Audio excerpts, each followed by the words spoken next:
সাধারণত এই আকৃতির সোফা এবং বড় কফি টেবিল ঘরকে অগোছালো এবং জঞ্জালে ভরে দেয়, যেগুলো পরিষ্কার করা কঠিন হয়ে যায় এবং ঝামেলার কারণ হয়।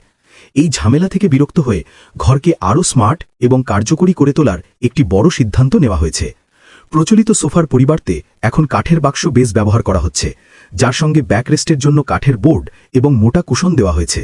বসার জায়গার নিচে বড় ড্রয়ার রয়েছে, যেখানে সহজে এবং সুবিধাজনকভাবে বাড়ির জিনিসপত্র সংরক্ষণ করা যায়। সোফার পিছনের পুরো দেওয়াল জুড়ে বানানো স্টোরেজ ক্যাবিনেট ঘরের জঞ্জাল লুকিয়ে রাখে এবং জিনিসপত্রকে ধুলো থেকে রক্ষা করে।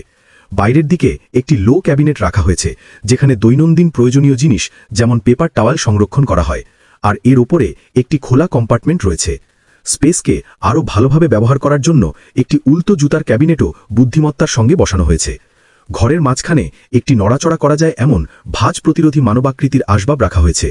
ফ্লোরে পাথর আর কাঠের সংমিশ্রণ একটি স্টাইলিশ প্ল্যাটফর্ম তৈরি করে।